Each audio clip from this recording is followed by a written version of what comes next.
So I'm going to be explaining to you how to make the pizza dough that I like to make. I'll be giving you all of my secret ingredients and the tips that I've learned while trying to make this bread that I finally feel like I figured I've got it into a good position. And it all starts with the yeast. I learned actually on a shoot that was about food and with a professional chef that you must leaven your yeast.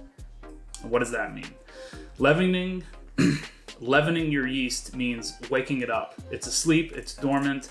When you get these packets from the grocery store, they're active yeast, but that does not mean that you should be tossing them into your mixture dry. Yes, it says active dry, but what I learned is that they're still asleep in the packets. So you need to get yourself a glass.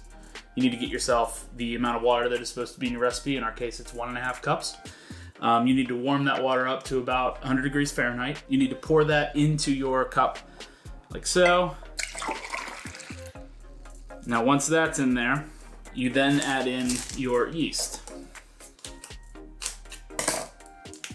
That's how you cut open yeast, if you weren't aware. And you just pour that in. And you can see it starts to kind of add itself into the glass. The key part in activating yeast is adding sugar. It eats sugars.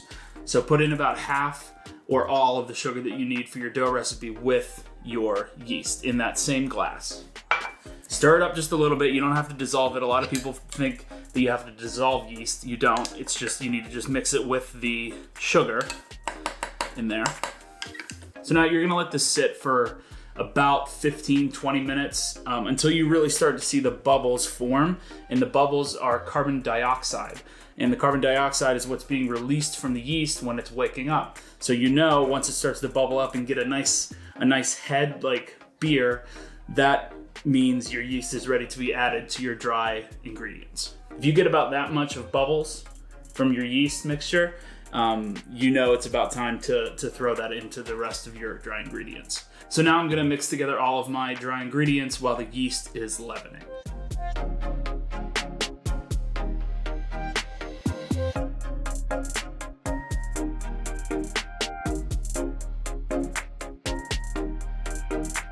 This is the leavened yeast, which you can see the bubbles here have gone up pretty far.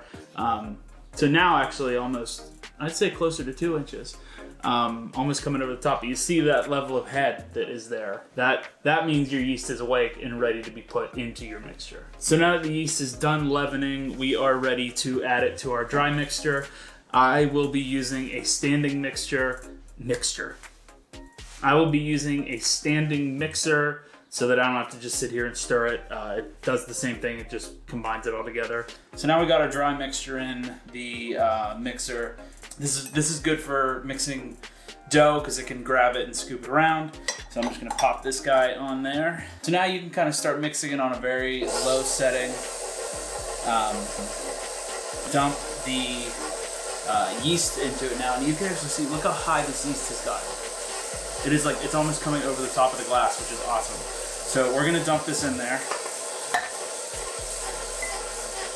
And then we're gonna actually just let the mixer do its thing for a couple minutes and just let it mix all the dough together until I'm ready to get involved with my hands.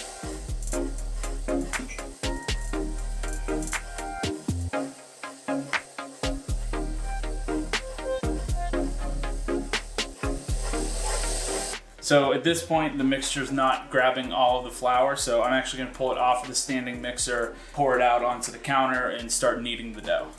I actually almost forgot a step. You need to add a tablespoon of oil to the mixture. I'm gonna actually let that mix back together, and then I'll start kneading it by hand. You actually wanna knead it quite a bit to get it to the point that you need it to be at. You need it to be at. So I actually feel like we got the dough to a pretty good point. So you just want to form it into a ball, because this is what's going to be rising, and it's going to keep this shape, which will make it easier to roll out into pizza. So we got a nice ball here, nice good old ball of dough, and we're going to be letting this rise for maybe 2 hours. It should probably almost double or triple in size.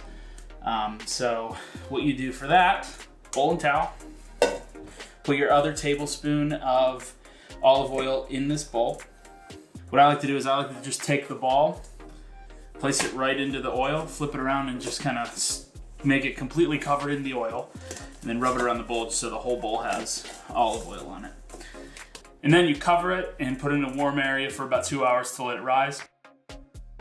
Okay, so the dough has pretty much doubled, I'd say. I had it in an area that I thought was hot, but it wasn't too hot, but it actually does it looks pretty okay. So now you just dust your area with a little bit of flour, punch down your dough, and form it. You don't want to make it too thin. If you can kind of see through it, it's a little thick, and you want to kind of avoid that. But you want to have it a nice thickness all the way around. And that's really all you have to do. You don't have to roll it out. If you roll it out, it'll come out a little thinner and a little crispier once you bake it. Whereas if you just do it without rolling it out and you just do it by hand, it'll come out more chewy, more bubbly, more full. So you can either use a stone or you can use a metal pizza pan. I have the stone actually already in the oven. We're making a gluten-free crust right now, so that one needs a little higher of a heat to cook it. So we're gonna use the metal thing. You don't have to do anything to it. You don't have to oil it, grease it, or anything. It shouldn't stick to it.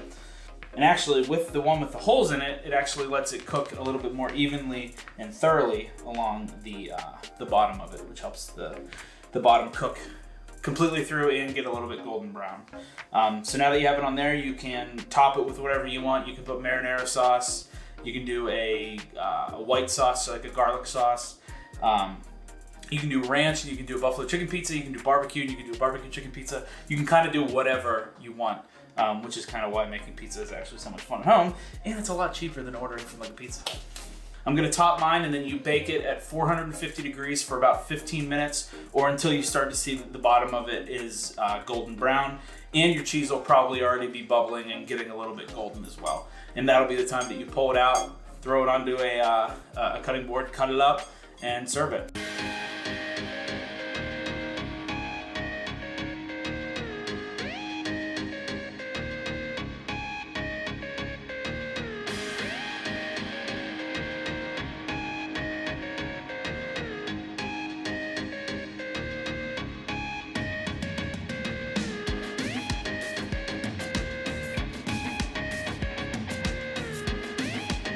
The dough came out very, very thick, fluffy, and very crispy.